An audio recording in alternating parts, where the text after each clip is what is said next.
Welcome to కీటాక్స్. పథకాల విషయంలో ఇచ్చిన హామీల విషయంలో చంద్రబాబు ప్రభుత్వం మీద పెరుగుతున్న ఒత్తిడిని, కూటమిలో ఉన్న భయాన్ని ఈనాడు అక్షరాలా ఆవిష్కరించింది. ప్రజల్లో అసంతృప్తి తీవ్ర స్థాయిలో పెరుగుతోంది అనే విషయాన్ని అడ్రస్ చేస్తూనే అసలు హోల్ ఇష్యూని ఈనాడు కవర్ చేసేందుకు తాపత్రయపడింది. ఇందులో అసలు వాస్తవం ఏంటో, ఏది సింబాలిక్ టోకెనిజమో ఒకసారి డీటెయిల్గా చూద్దాం. This is కీటాక్స్.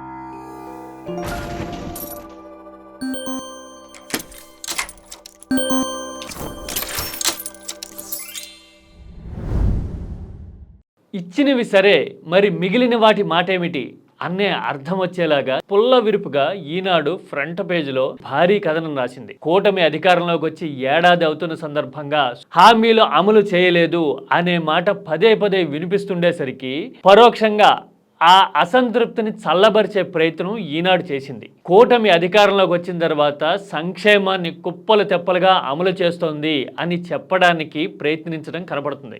అన్నా క్యాంటీన్ లాంటి నిర్ణయాలతో మళ్ళీ పేదల్లో సంతోషం వెల్లివిరుస్తోంది అని ఈనాడు కథనం చెప్పింది. అన్నా క్యాంటీన్ల విషయంలో అసలు వాస్తవాలేంటి అనే విషయం ఈనాడు రాసిన అంకెలు చూస్తే అర్థమైపోతుంది.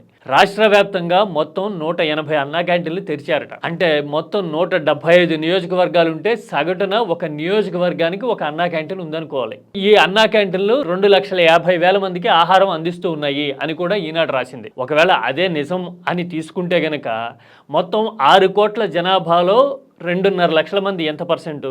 ఒక నియోజకవర్గానికి గనక లెక్క తీస్తే గనక సగటున ఒక 2,40,000 నుంచి 2,50,000 మంది ఒక నియోజకవర్గంలో ఉంటారు అని అనుకుంటే గనక అందులో ఎంత పర్సెంటేజ్ జనాభా ఈ అన్నా క్యాంటీన్ల మీద ఆధారపడుతూ ఉన్నారు? అంటే అన్నా క్యాంటీన్ల విషయంలో చేస్తున్న ప్రచారంతో పోలిస్తే పేదల ఆకలి తీర్చడంలో అన్నా క్యాంటీన్ల కాంట్రిబ్యూషన్ ఎంత అనే విషయాన్ని ఈనాడు రాసిన రాత చూస్తే అర్థమైపోతుంది. ఇక ఇదే కథనం ఆడబిడ్డ నిధి విషయంలో చంద్రబాబు వ్యూహం ఏంటి, ఎప్పుడు మహిళల ఖాతాల్లో ఒక్కొక్కరికి నెలకి 1,500 జమ చేస్తారు అనే విషయాన్ని ఎక్కడా రాయలా. మరి అంత హై ఎక్స్పెక్టేషన్స్ ఉన్న సూపర్ 6లో ప్రధానమైన హామీగా ఉన్న మహిళలు టీడీపీ వైపు చూడడానికి కారణమైన ఈ ఆడబిడ్డ నిధి విషయంలో ఈనాడికి కూడా క్లారిటీ లేకపోవడం అనేది నిజంగా ఆశ్చర్యము, షాకింగు అనిపించే విషయం.